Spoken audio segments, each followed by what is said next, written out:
Du coup, bonjour à tous. Moi, je m'appelle Corentin et aujourd'hui, je vais vous parler des chatbots et des agents IA. Donc, juste, je me présente en quelques secondes. J'avais fait mon master de recherche sur l'IA dans le secteur de la santé et comme cheval de Troie dans le secteur de la santé. Et à l'époque, l'IA m'intéressait déjà énormément. Et quand j'avais proposé mon sujet de mémoire à mon directeur de mémoire, il m'avait dit en fait, le problème, c'est que derrière, vous aurez pas de financement, il n'y a pas d'intérêt, et donc pas d'argent et pas d'intérêt. Donc je me suis dit, de toute façon, moi, ça m'intéresse l'IA, je vais faire mon mémoire, et après, je vais voir ce que je peux faire. Donc j'ai fait du freelancing classique sur l'automatisation, un petit peu de... J'ai fait vraiment du boulot, mais on va dire en tant que freelance basique, sans toucher au code. Donc vraiment sur des outils no-code à l'époque, il n'y avait pas du tout d'IA. Et quand ChatGPT 3.5 est arrivé, pour moi c'était une révélation. Donc depuis ce moment-là, j'ai complètement tryhard le truc. Et le premier use case, donc aujourd'hui je vais surtout vous parler de use case, c'est-à-dire de cas concrets d'entreprises avec lesquelles j'ai travaillé. Donc ça fait 3 ans que je travaille avec environ une quinzaine d'entreprises sur une trentaine de projets différents, donc dans des secteurs très variés, avec des petites, des moyennes et des grandes entreprises. Donc moi qui ne viens pas du milieu de la tech, je vais vraiment vous partager mon retour d'expérience plutôt focusé sur les usages. Donc c'était quoi les besoins des entreprises, comment j'y ai répondu, comment ça s'est passé et comment ça s'est traduit techniquement avec des outils de no-code et de low-code. Et je vais vous parler du coup de l'évolution, de comment on passe de chatbots un peu nuls qui répondent mal. On a tous eu des expériences comme ça, on va sur un site, on pose une question et le truc qui répond à côté. Et à maintenant des agents qui font quand même des trucs assez dingues et qui répondent correctement, c'est ce qu'on leur demande. Donc je vais d'abord définir les termes. Donc un chatbot, c'est quoi? En fait, si on repart vraiment du début, c'est une question, une réponse. Franchement, je ne sais pas si vous connaissez ce petit personnage. Pour ceux qui étaient en 90, c'est ce qui nous servait à nous divertir pendant les heures d'Excel ou de Word. Et pour moi, c'est un peu ça, quand je pensais au chatbot, c'était ça. Une question, une réponse. Et puis déjà, on était assez fascinés à l'époque. On pensait à un personnage un peu original, et puis en quelques questions, Akinator, il arrivait à trouver la réponse. Donc c'était déjà un truc de fou. Et en soi, c'est déjà ça un chatbot. Il y a une question, une réponse, un input, un output, et on dialogue comme ça jusqu'à avoir notre solution. Donc déjà, c'était fascinant. Maintenant, comment on définit un agent IA? Alors tout le monde a sa petite définition. Moi, elle est plutôt basique, comme vous pouvez voir. C'est un chatbot qui fait des trucs. Et en fait, les trucs, ça peut être super large maintenant. On peut connecter à Notion, on peut connecter à Make, à WhatsApp, à LinkedIn, rédiger des rapports, envoyer des mails, connecter à des bases de données. Donc c'était un peu des compétences qui étaient réservées à la tech avant. Et maintenant, on peut créer des agents qui sont connectés à tous les outils via des API en faisant du no-code et du low-code. Et donc c'est ça que je vais vous montrer à travers différents cas d'usage. Donc l'usage, pour moi, c'est le plus important. C'est à quoi ça sert et pour qui. Donc là, je vous ai listé quelques cas d'usage, mais en fait, quand on regarde dans la pratique, il y a quasiment autant de cas d'usage que d'entreprises. Et même au sein des entreprises, il y a des cas d'usage qui se dégagent presque semaine après semaine. Donc en fait, aujourd'hui, on explore à peine le début du commencement des usages de l'intelligence artificielle. Moi, au sein des différentes entreprises avec lesquelles j'ai bossé, c'est fascinant comment chaque semaine, peut-être pas chaque semaine, mais chaque mois, il y a des nouveaux cas d'usage qui se dégagent et on discute ensemble de est-ce qu'il est intéressant, pertinent, à quoi ça sert, combien ça coûte, combien de temps de développement, etc. Donc en fait, ce qui est super intéressant là-dedans, c'est qu'on est en phase d'exploration.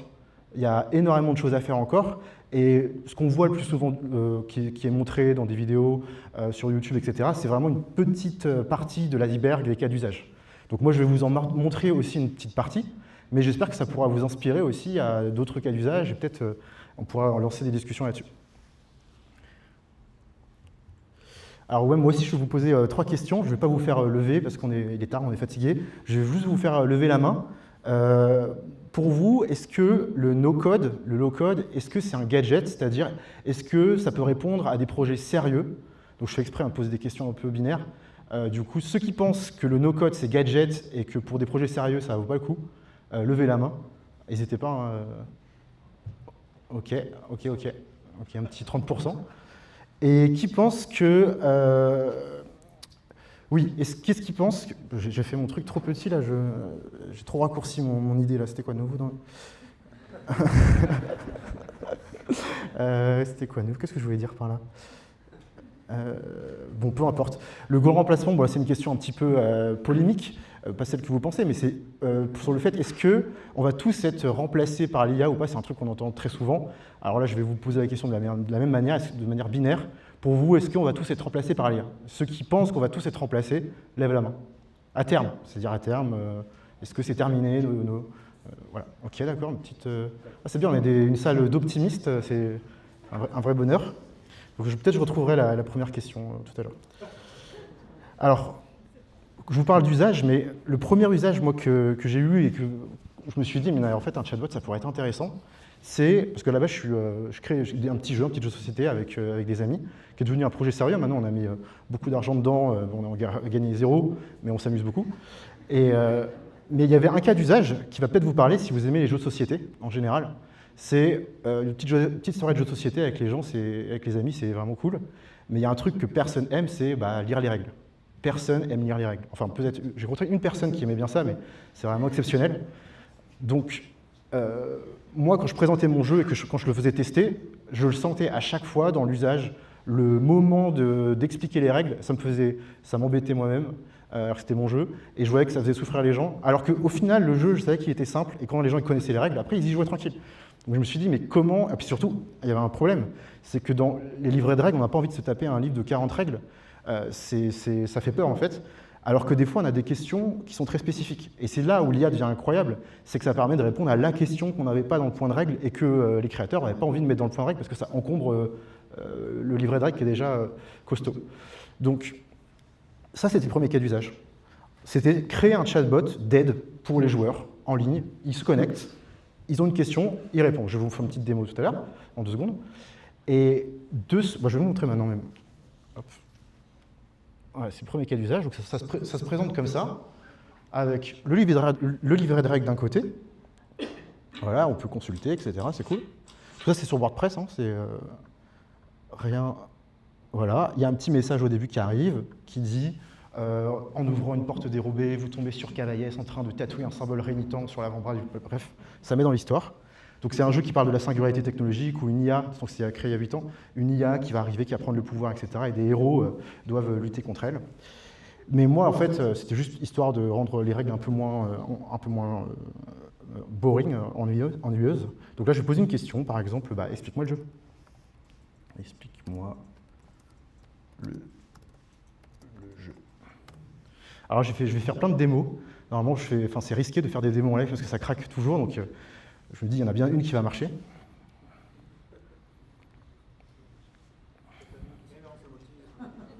Si, là, je crois en Cavaillès. Du de la démo tranché? Non, pas possible.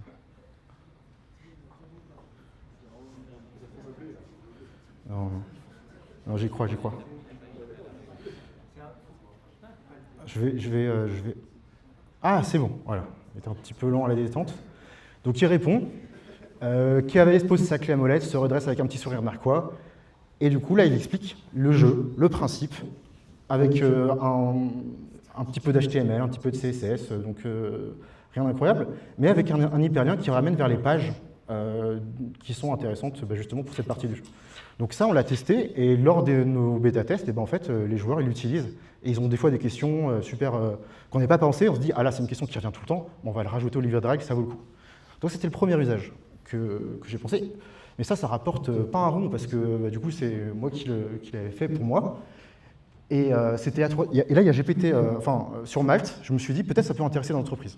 Donc j'ai commencé à faire un petit profil, je lui ai dit, je sais un peu bricoler avec de l'IA, j'ai dit ça un peu mieux que ça. Et il y a une entreprise qui m'a contacté, c'est une entreprise de généalogie. Et, alors je vais juste passer le slide. Voilà, alors juste pour finir sur cette partie-là, ce qui est intéressant, c'est que je vous parlais de cas d'usage. Avec un cas d'usage, après, on a eu plein d'idées. On pourrait se dire, bah, on peut débloquer du contenu via ce petit chatbot. On peut converser en vocal avec les persos. Là, avec Eleven Lab, ils font des progrès de dingue. Ça devient presque intéressant de l'intégrer. On peut uploader des images. Par exemple, je suis en partie, j'ai un problème à comprendre ce qui se passe sur le plateau. Je prends une photo, je l'envoie à l'IA, puis elle comprend, elle fait « Ah, mais t'as mal placé ton pion, c'est là qu'il faudrait que tu le mettes, etc. » Incarner le maître du jeu. Enfin, voilà, il y a plein de cas d'usage possibles. Voilà, donc mes enseignements pour ce cas d'usage, c'est d'abord répondre à un projet pour soi, rajouter de l'immersion et du fun, c'est toujours bien. Dans mes chatbots, je rajoute souvent des emojis, des petites blagues, etc. Ça surprend au début les clients, mais en fait, ils trouvent que c'est sympathique, ça humanise, et du coup, c'est quelque chose que je fais à chaque fois, enfin presque à chaque fois. Bien structurer la base de connaissances. Là, si je vous prends un exemple de comment elle est structurée, bah, en fait, c'est une base de données Google Sheet, avec la page 1, le contenu, la synthèse de la page, les questions qui sont posées, qui peuvent déclencher un peu ce chunk, les catégories. Ça, on vectorise ça dans VoiceFlow, et après, bah, du coup, il va savoir exactement quelle partie est intéressante par rapport à quelle question. Et comment c'est simple. Voilà, un cas d'usage, c'était on veut qu'il réponde bien aux questions sur les règles. Là, je vais vous présenter un deuxième cas d'usage, Genibot. Alors, il est un peu plus sérieux, j'ai eu du mal à le rendre plus fun, en fait, j'ai pas forcément d'ailleurs réussi, ça, puisque c'est de la généalogie successorale. Voilà, voilà, on va faire un petit test aussi. Là, vous reconnaissez l'interface. En fait, c'est la même. Leur problème, c'était, on aimerait bien créer un outil qui aide les notaires experts à explorer notre plaquette fiscale qu'on met à jour chaque année. Je ne sais pas si vous voyez un aperçu, ouais, vous voyez bien un aperçu. Enfin, elle n'est pas du tout engageante, cette plaquette fiscale. Même pour un notaire expert, ça ne donne pas envie. Du coup, ils nous ont dit, bah, eux, quand ils viennent, ils n'ont pas envie de se taper toute la plaquette. Donc, est-ce que c'est possible de créer un outil où ils ont une question et une réponse? Donc là, je vais poser une question. Je vais encore faire une petite démo, on va reprendre le risque. Donc, donne-moi, par exemple, les créances. Je ne sais même pas ce que j'écris, c'est juste que je me souviens qu'il y a une question qui ressemble à ça. Social. Et là, pour ce cas d'usage, ce n'était pas du tout la même histoire en termes de complexité, ce n'était pas vraiment du copier-coller, puisque toutes nos réponses qui sont rentrées en input sont analysées derrière par un notaire expert qui était très exigeant. C'est-à-dire que des fois, si le mot c'était 2 au lieu de A, ben la question était considérée comme pas validée. Je vais vous montrer des exemples. Donc là, il répond au sens de la plaquette fiscale, les créances récupérables, etc., avec une citation de la plaquette fiscale et la page qui renvoie vers la bonne page. Donc pour le suivi de ce genre de use case, les questions étaient posées, on faisait des 30, 40 questions par leurs équipes. L'expert regardait toutes les questions, il mettait ses commentaires, bonne réponse ou mauvaise réponse, ou pas une question posée par un notaire. Et en fait, en fonction de ça, j'ai créé un outil, je vais vous montrer un petit peu maintenant. Je sais que vous aimez bien rentrer dans le vif du sujet. Ça ressemble à ça, VoiceFlow. Donc là, malheureusement, je ne vais pas faire un cours sur VoiceFlow. Voilà, c'est bon. Mais du coup, ce qui se passe, c'est que c'est un système de blocs dans lequel on va mettre soit du texte, soit un peu de code. Donc là, on reconnaît un petit peu, c'est un call API, qui va venir extraire des données de la plaquette fiscale. Exactement comme j'ai fait pour le jeu, j'ai décomposé la plaquette fiscale en plein de pages que j'ai décrit entièrement, dans laquelle j'ai mis des catégories, et j'ai mis des critères de décision. Là, c'est un premier bloc qui va juste classifier la question. Est-ce que la question elle est pertinente ou pas? Et on a fait plein de critères qui fait que la question est pertinente ou pas. Ça évite ensuite d'emmener l'utilisateur et de consommer plein de ressources, parce qu'on va voir qu'après, ça consomme beaucoup de ressources, parce que sa question est mal formulée.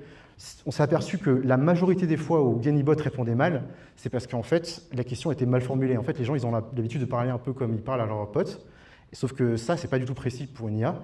Du coup, on a mis des critères d'une bonne question, et quand ça ne répond pas aux critères, c'est disqualifié poliment, et on lui dit, bah voilà, ça serait mieux de formuler cette question comme ça. Si on va faire un petit test, si on dit la recette. Attends, je vais recommencer au cas où.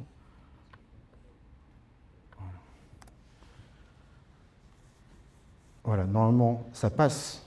Voilà, question non valide. Ça donne une explication parce qu'on a besoin de comprendre aussi pourquoi ce n'était pas valide. Ça propose une reformulation appliquée au use case. Donc voilà pour sur le deuxième use case. Donc, voilà, là je vous donne un exemple du suivi. Donc il y avait l'expert, donc il y avait la question qui est posée ici, connectée à Airtable, la réponse, et ensuite les statuts. Est-ce que la réponse est satisfaisante? Est-ce qu'elle n'est pas claire? Est-ce qu'elle est incomplète, etc. Il donne ses réponses. Moi j'analyse ça, une par une, et ensuite je vois si c'est un problème de la plaquette qui est mal formulée, si c'est un problème de prompt, si c'est un problème de chunk qui sont mal sélectionnés, si c'est un problème de RAG qui est mal fait, etc. Donc c'est assez long. Mais maintenant, on arrive à, donc là, je n'ai pas le tableau ici, mais on arrive à 95% de bonnes réponses pour des questions qui sont très, très techniques. Donc c'est quand même très satisfaisant. Donc moi, les enseignements que je tire de ça, c'est templatéiser, c'est intéressant. Parce que du coup, on peut avoir un truc à montrer, on dire, ah bah ça peut être intéressant pour vous d'avoir cette interface. Ça a des limites, mais ça fait gagner du temps. Un autre enseignement, c'est travailler avec un expert du métier. Moi, j'y connaissais rien en généalogie, donc là, heureusement, il y avait une personne qui était dédiée 1 à 2 heures par semaine pour analyser les réponses, me faire des retours, et c'est quelque chose que j'aurais jamais pu faire tout seul. Il fallait quelqu'un expert dans le métier, qui connaît exactement l'usage, la réponse en output qu'on veut, qui me dit bah, c'est bon ou c'est pas bon.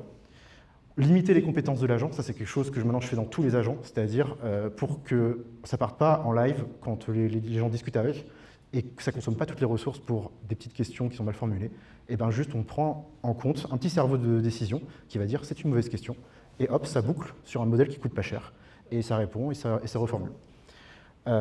Et là, ça m'a enseigné dans ce que jusqu'à c'est la rigueur absolue dans l'input et dans l'output. Voilà. Maintenant, je vais vous parler d'un troisième use case. Donc c'est vrai que je vais enchaîner sur les use cases pour vous montrer à quel point ça peut être diversifié.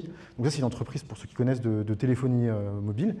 Ce qui est intéressant, c'est quand la personne m'a contacté, Sabrina, ils avaient déjà un chatbot. Ils avaient un chatbot, ils ont tout l'environnement sur Zendesk, c'était il y a 2 ans. Et ils me disent, bah, notre chatbot, il ne marche pas. On a passé énormément de temps avec, et on n'arrive pas à le faire marcher, il répond à côté et tout. Et on dit, est-ce que tu peux faire en sorte qu'on ait un chatbot qui fonctionne, quitte à sortir de l'environnement Zendesk? Donc moi j'ai dit un peu prétentieux oui. Voilà. Et bah, du coup on va le tester ce chatbot sur OnOff. Hop. Là si on pose une question, il arrive là.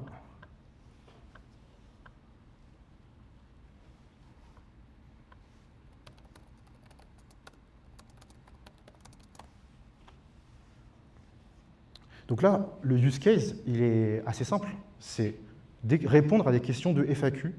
Ils ont des milliers de questions de FAQ, leur équipe support, elle est surchargée. Donc ils me disent, bah, nous, on a une base de connaissances sur la FAQ, dont l'équipe support se sert. Est-ce que c'est possible de le faire intégrer au chatbot pour qu'il réponde correctement? Donc effectivement, c'est possible, c'est ce qu'on a fait. Et pour vous dire un petit peu de quoi on est passé,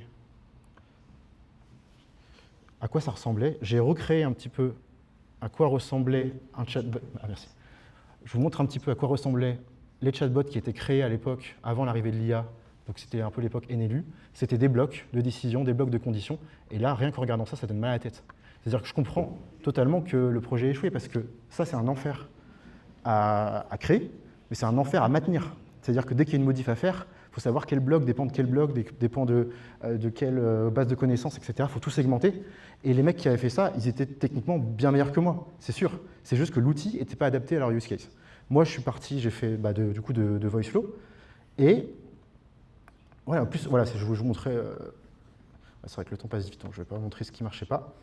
Mais justement, c'était pour montrer les limites de ce genre de chatbot.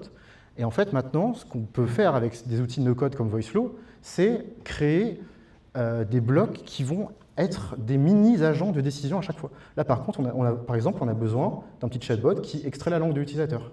On a besoin d'un petit classificateur qui voit si la personne elle veut juste discuter, dire bonjour et tout. Si elle veut juste discuter et dire des choses qui n'ont pas rapport avec OnOff, et ben hop, ça discrimine la question et ça va dans une réponse qui est faite avec un modèle. Donc là, je vais vous montrer. Hop, dans VoiceFlow, ça marche comme ça. On choisit le modèle. Et moi, j'ai pris 4.1 nano. Mais j'aurais eu le choix de prendre d'autres modèles. Je pourrais même GPT-5 nano. Je prends le moins cher parce qu'en fait, là, j'ai pas besoin d'intelligence, très peu. Donc, j'ai envie que ça réponde vite et lui dire bah non, les crêpes, c'est pas le domaine de OnOff. Donc, c'est ça. Voilà. Là, on a un bloc qui permet d'extraire les bases de connaissances connectées. Donc, comme je vous ai montré, c'est la même chose avec tous les articles de ONOF. On extrait des chunks et ensuite la réponse qui est rédigée avec un contexte général, des variables de mémoire pour garder la cohérence de la conversation, la question posée par l'utilisateur qui est mise en variable, les chunks qui sont extraits en le contextualisant avec les macros, donc c'est des sortes de templates, et les articles issus de la FAQ. Donc comme ça, on est sûr qu'il n'y a pas d'hallucination, puisqu'on lui dit, donc là on passe par l'API, on lui dit tu vas répondre que sur la base de ces chunks. Donc on est sûr qu'il ne va pas répondre, chercher l'information à droite à gauche. Donc, voilà un exemple. Donc ce chatbot, mince.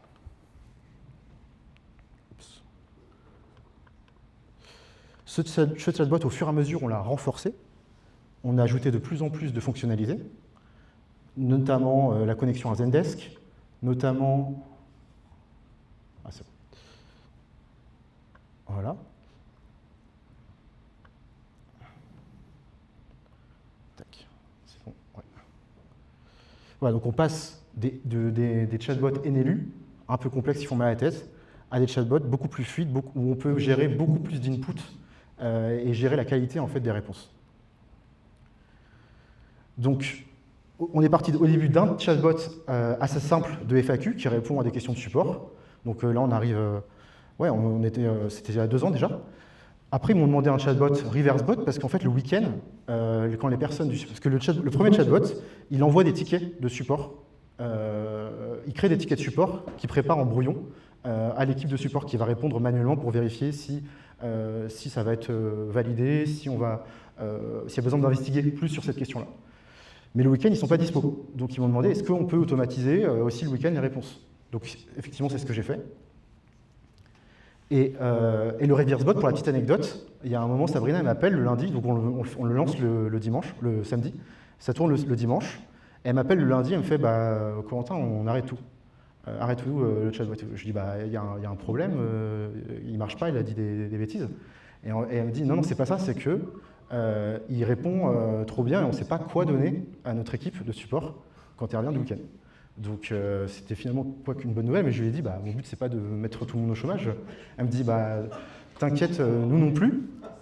Surtout qu'en fait, ils s'entendent tous bien. Donc en gros, l'idée c'est de... Elle s'est dit, on va trouver une utilité. Et c'est des gens qui connaissent bien l'entreprise. Donc on va trouver des usages, des choses à faire à cette équipe de support qui connaît très bien l'entreprise. Et c'est ce qu'ils ont fait au bout de 3 semaines. Elle m'a dit, c'est bon, tu peux relancer. Donc ils ont pris ce temps-là pour allouer d'autres tâches plus qualitatives. Et ça a permis, là, le dernier chatbot qu'on a développé avec eux, c'est un travel bot qui est uniquement sur l'application. Ils ont lancé tout un programme d'application où il y a juste un chatbot de support et une personne pour gérer tout le support. Donc c'est comme une entreprise internationale. Donc ce qui est incroyable, c'est que sans ce chatbot travel bot, ça aurait été impossible de lancer un tel projet. Donc je trouve que c'est riche d'enseignements sur le fait qu'il y a des projets qui n'auraient pas existé s'il n'y avait pas l'IA qui pourrait répondre à cet usage. Donc là, depuis 2 ans et demi, on est à plus de 100 000 questions posées, répondues, donc environ 4 000 par mois, 8 000 tickets préparés par l'IA et envoyés aux équipes de Zendesk, 5 000 tickets répondus par l'IA.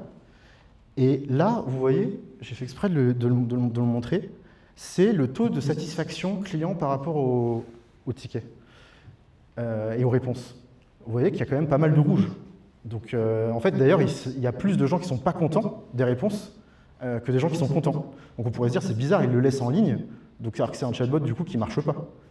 Et en fait, ils se sont aperçus qu'en analysant les réponses, que c'était soit leur base de connaissances qui n'était pas à jour, soit les informations sur le site qui étaient trompeuses, soit, des fois, ils avaient mis une nouvelle feature, ils avaient lancé un nouveau système de prix, personne n'était au courant, et du coup, les gens posent des questions, plein de questions, et le chatbot, il n'est pas à jour.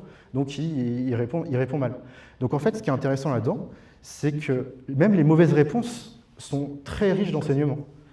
Donc moi, ce que je retiens de ça, c'est qu'un usage, un agent, donc là, il y avait 3 usages à développer, on a fait 3 agents. L'IA ne remplace pas les humains, elle change les process, c'est vraiment ça que je retiens. Les filtres anti-troll, c'est hyper important. Le nombre de gens qui ont essayé de troller mes chatbots en disant des conneries, c'est vraiment... c'est à chaque fois, en fait, et c'est rigolo, mais les entreprises trouvent ça moins rigolo. Et l'analyse quali, c'est le fait de pouvoir vraiment, maintenant, grâce aux analyses des conversations, on n'a plus juste un truc quantitatif, où on avait juste une étoile, 2 étoiles, 3 étoiles, 5 étoiles. Maintenant, on a vraiment un historique de conversation avec une analyse de l'IA qui va dire bah, le client il m'a dit ça, je lui ai répondu ça, et voilà comment ça s'est conclu. Donc on peut tirer et améliorer ensuite après la documentation, par exemple. Troisième use case, alors combien on attend On a le temps. Okay. Je vais prendre un troisième use case. Donc, ça, c'est le secret du Siam. Donc, c'est une agence de voyage en Thaïlande. Et... Ah non, on n'a pas le temps. Ah oui, ok. Alors, je vais rapidement conclure en disant que là, ce que vous avez vu tout à l'heure sur les agents avec des petits blocs et tout, maintenant, c'est assez dingue parce qu'on peut créer des global agents. J'aurais bien aimé, j'étais trop long. C'est que maintenant, grâce au Global Agent, donc ils ont introduit le MCP, ça peut parler aux tech. En gros, pour une non-tech, le MCP, c'est un petit bonheur. Ça permet de plus avoir à configurer les API. Les API, c'est ce qui fait connecter les outils les uns aux autres. Là, grâce à ça, on va créer des triggers au sein de l'agent. Par exemple, KB Voyage. Là, se déclenche systématiquement à chaque fois que l'user pose une question sur un voyage, à ne pas confondre avec activité, ou que Sophia doit proposer des voyages. C'est-à-dire qu'en fonction des questions, il sait quand déclencher telle ou telle base de connaissances. Et là, j'ai branché 3 outils, mais en fait, j'ai fait des agents beaucoup plus complexes où il y a 15 MCP branchés avec différents outils qui déclenchent des process, des NUITN, etc. Donc pour moi, c'est ça aussi la révolution qui va arriver, donc je conclus. Donc oui, les échecs aussi, c'est très riche d'enseignement. Là, on va arriver maintenant aux agents qui créent des agents. Donc, je voulais vous faire des mots, mais désolé, j'étais trop long. Maintenant, VoiceFlow a créé une feature qui permet de, avec un prompt, créer toute une architecture d'agents. Donc, je ne pourrais pas vous le montrer là, mais ça devient dingue. C'est-à-dire que même ce que j'avais fait et les process que j'avais mis en place et tout, ils sont déjà obsolètes. Maintenant, tout est beaucoup plus rapide. Alors, c'est pas pour autant que, pour répondre un peu à la question, est-ce qu'on va tous être remplacés? En fait, c'est les process qui se remplacent de plus en plus vite. Moi, je vois le travail que je faisais il y a même 1 an, il n'a plus rien à voir. J'amusais à tous les process à les référencer dans un petit Notion, ça ne sert plus à rien. Mais du coup, la clé aussi, c'est de devoir s'adapter. Tous ces process que j'avais mis, ils sont obsolètes. Donc, ouais, l'enseignement majeur en conclusion que je vais vous donner, c'est aujourd'hui, la technique est de moins en moins une barrière. Ce qui était en fait les projets maintenant, à partir du moment où on a une idée, on peut le créer pour beaucoup moins cher, beaucoup plus vite et avec beaucoup plus de résultats. Donc ça questionne aussi pas mal l'ego sur les devs, s'il y a des devs parmi ici, parce qu'on pose la question, est-ce que les devs, je sais que la plupart du temps, ils pensent qu'il faut un truc qui soit robuste, scalable et tout, c'est vrai, mais souvent pour tester des solutions, en fait les entreprises, elles ont juste envie que ça marche. Donc aujourd'hui, on peut vraiment tous réaliser les projets qu'on a envie. Donc désolé, ça a été un peu raccourci sur la fin, mais j'espère que vous avez apprécié.